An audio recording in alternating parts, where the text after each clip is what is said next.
What's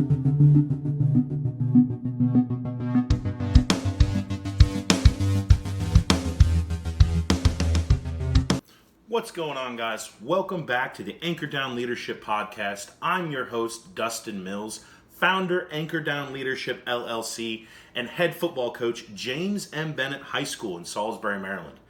First of all, again, as always, I want to thank you for taking time out of your day to spend it with me, to listen to what I have to say. I know there's a lot of things you could be doing right now, so I appreciate you spending the time with me. Hopefully, what I have to say will resonate with you as a leader, and will help you develop the skills and the abilities that you need to not only become a better leader yourself, but more importantly, pass on to those underneath you. Because one of the main focuses of Anchor Down Leadership, and should be the main focus of any leader, is not just on your own personal development, but the development of those underneath you.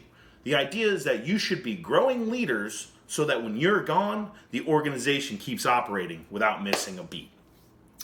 On that note, today we're going to talk about something that I think is difficult for a lot of people. It's difficult for a lot of leaders. Now, what I'm going to say is going to be targeted primarily at coaches, because that's kind of what I'm speaking from my experience. But the ideas and the concepts that I'm talking about apply to any area of leadership, no matter what it might be. And the thing we're going to talk about today, micromanaging. Now, listen, I know you guys are already pretty good leaders. And I know you've already said, well, coach, I don't micromanage. That's one thing I make sure that I don't do. I promise you, you do micromanage in some ways. And the struggle is finding out those areas where you do micromanage and realizing you need to let go of that control. Now, I'm talking to football coaches primarily. Listen, I'm one of you guys. We love to have that control. We try to control every aspect of practice, every aspect of the day, every aspect of the game. We want to control as much as possible. That's impossible. We can't control hardly anything. And it's only our ego and our own pompous mindset that allows us to think we can control a lot of things that we can't control, right? Take what's going on right now with the whole COVID-19 thing, right? I have seen a lot of coaches who cannot manage to handle themselves during this COVID-19 debacle simply because they think they can control the response. They think that they can control what elected officials are doing.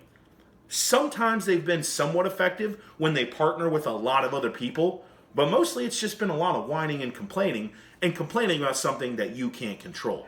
So we're going to get into that today. We're going to talk about micromanaging, what we need to do to avoid micromanaging, and how, by not micromanaging, we're actually making better people. Our teams will be better. Our organizations will be better. So let's get into it.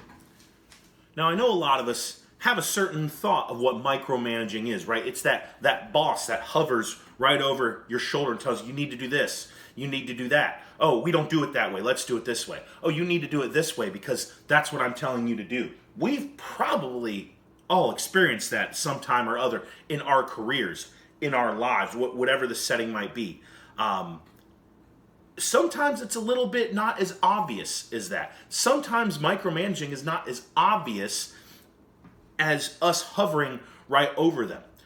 You know, obviously when that happens, when we feel ourselves doing that, we need to not do that. One of the reasons as leaders we get good people around us is because they're talented at their jobs. So we want to let them do their job. So if I'm a head coach, I look at my assistant coaches and I might give them input and I might, maybe send them some ideas. But at the end of the day, I have to trust that they're good at their job.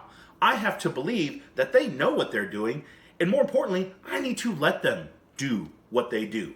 If I don't trust them to do what they do, then why are they on my staff? If I don't trust somebody to be a leader on my team, if I don't trust them to the point I need to micromanage them, why are they on my team?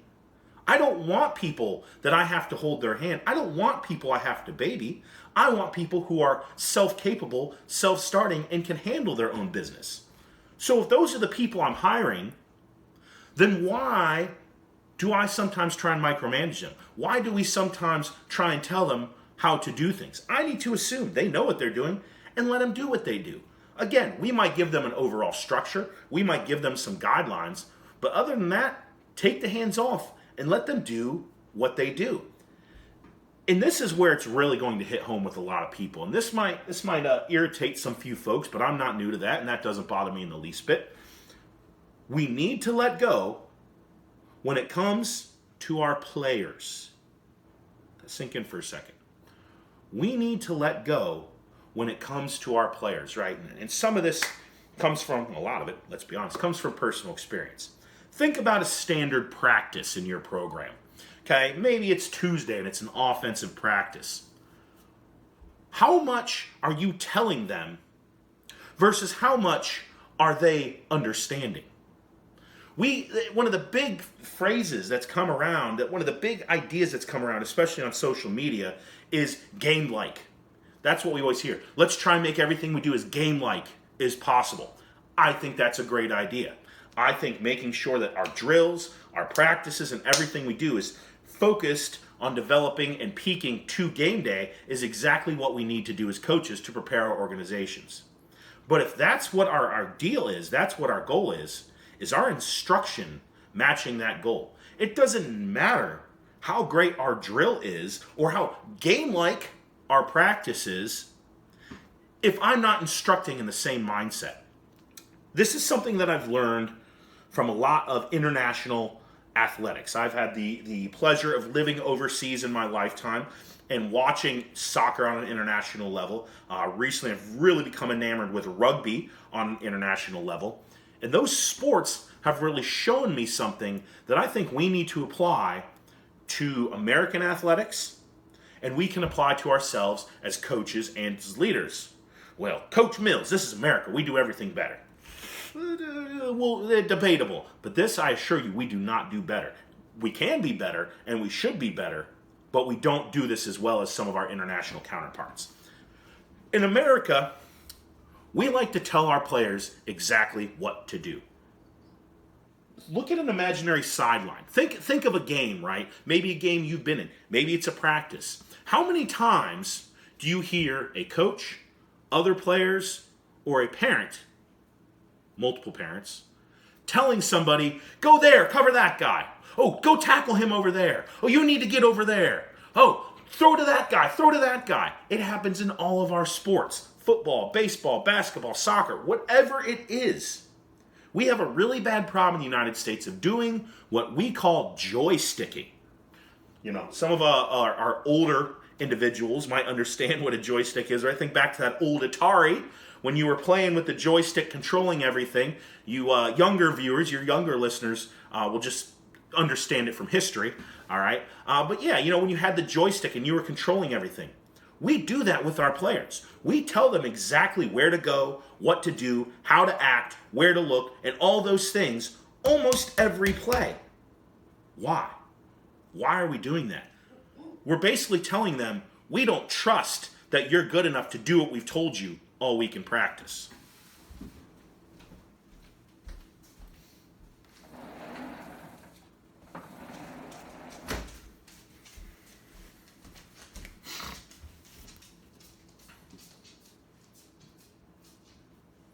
And if we don't trust what we did all week in practice, or let me rephrase that, if we don't trust that our players have learned what we've been teaching them all week in practice, then why do we practice? Why are we wasting our time for 2 to 3 to 4 hours a day to practice when we're just going to tell them what to do on the game field? To me, that doesn't make a lot of sense. And from a learning perspective, we're teaching our players, you don't really need to learn this, because we're going to shout it at you when it's important. We're going to remind you every time it matters. Why do we do that? So instead of building independent thinkers who are able of acting on their own, we build robots who are only cued to listen to what we tell them to do. We can't be all 11 guys on a football field or all 9 players on a baseball. Not 10, whatever. I don't know. I haven't played baseball in years. But you know what I mean, right? We can't be our entire managerial staff. We can't be our entire sales staff all the time. So what do we want to do? We want to develop independent thinkers. We want to develop players who are capable of analyzing, understanding, adapting, and acting, right? We want them to look at a given situation, understand This is what I need to do. This is what I've been trained to do. I've been taught this 1,000 times. Now I'm going to react and do what I'm supposed to do. And then when they do that, it's amazing how much better our teams get. Look at the great teams that you know, whether it's a sports team or a business or a professional organization, whatever it is. Think about the great teams you know and look at the people in that organization. Most of them are very capable on their own. Most of them are uber talented, not just physically, but mentally as well. They're able to understand what they're supposed to do in a given situation, react, and act. They're able to observe, analyze, react, and act. And that's something we need to be able to teach our players to do. So when we are joysticking them, when we are telling them, hey, go cover that guy, pass it to that guy, cut there, block that guy, and we tell them that every play, what are we really teaching them? Now, the problem is not only in game, but the problem is we also do that in practice. You know, something we have done for years in the program that I'm a part of, which we are changing this year, is when we do team offense or team defense, whatever it might be, we run a play, and then which takes, 7, 10 seconds tops, and then we spend a minute and a half dissecting what went wrong and telling our players, hey, you did that wrong. You should have blocked him. Or you did that wrong. You should have ran this route. And what happens is we get 10 seconds of work and 2 minutes of instruction. What are they really learning there? They're learning, hey, I just need to listen to what coach tells me to. I don't need to worry about my play on the field. So what thing we're going to try and do this year is when we do team offense or we do team defense, we're going to call the plays. We're going to shut up. We're going to call the plays and we're going to run a 6, 7, 8 play series. Shut up. And then bring everybody back together and say, okay, what did you do right and what did you do wrong? We're going to try and teach them to self-analyze. I already know what they did right. I already know what they did wrong, and I will help lead them to that answer, as any good teacher should do. But I'm not going to tell them. We are getting out of the business of telling them what they did right or what they did wrong, and we are getting into the business of asking them, what do you think you did right? What do you think you did wrong? Why? Because that way they are learning to react in a given situation. They're learning to see a stimulus, understand what they need to do, and then act accordingly. We are getting away from joysticking them. I mentioned earlier about international athletics. If you watch a high-level international football game or soccer, right, watch what those coaches do. They spend more time arguing with officials than they do yelling at their players. Better yet, if you watch international rugby, the head coach, you ready for this? The head coach is in the booth. How many football head coaches do you know that sit upstairs on a Friday, Saturday, or Sunday? Not many that I know of. But what they're doing is they are removing themselves from the situation. They are saying, I trust my players to do what they need to do. And they have the ability to communicate should they need to make adjustments or changes or things like that. But they're not every second of the game or every play of the game trying to tell their players what to do. They're letting them use their talents and do what they do. That's something we need to do the same thing, not just in our games, right? But in our practices. Why? Because as I talked about a few minutes ago, we want our practices to be as game-like as possible. So if we want our players to be able to analyze, understand, react, and then act, we need to do the same things in practice. We can't run a play for 8 seconds and then spend 2 minutes breaking it down for them. We need to run several plays and then say, okay, what did we learn? What did the defense do and how did you react? Or what did the offense do and how did you adapt? We want to teach them to how to understand a scenario, how to understand a situation, and how to act. We don't want to tell them, right? Think about anything in your own personal life. When it's personal to you, you remember it much better. When it's just somebody telling you something, you tend to let it go a little bit, right? And that's what we're trying to do. That's what we should be doing as leaders. We should make our instruction as personal and relevant to them as possible. We don't want that top-down method.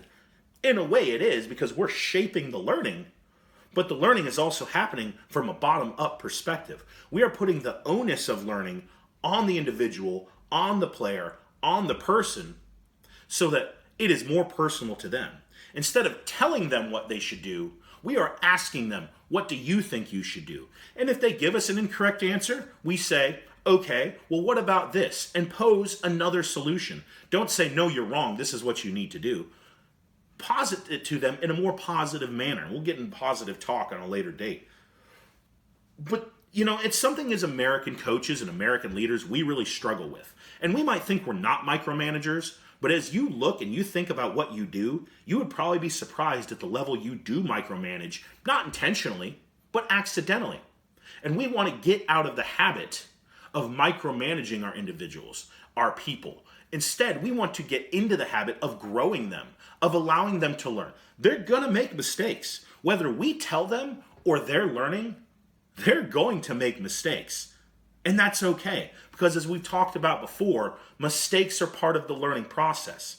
The problem is, when we have that top-down approach and we tell them what to do and then they make a mistake, it's easy for us to say, well, we told you what to do, right? But that doesn't really give anybody an opportunity to get better. Instead, say, hey, you made this mistake. What happened? How can you fix it? And how can you not do it again? Again, we're making that problem-solving process personal to them. Instead of it being a micromanaging problem-solving process, here's what you did wrong, now you need to do this. We're making it a learning process of problem-solving. Hey, what do you think happened there? Okay, how could you have done it better? Okay, now how can you make sure you don't do it again? That's what we need to be doing as coaches. We need to get away from joysticking and telling our players everything they need to do on the field. And we need to get more into helping them learn and developing them as players. All the great players that exist on the highest level are not just capable physically, but they are capable mentally and emotionally because they've developed the ability to learn, understand, react, and act accordingly. There's a ton of great physical players who don't make it at the highest levels. Why? Because they're not mentally equipped to learn and adapt to the game. So if we want our players to succeed at the highest levels, if we want to push our people to be better, to be the best that they can be, let's get out of the habit of telling them this is what you need to do. And let's get into the habit of asking them, what do you think you should do?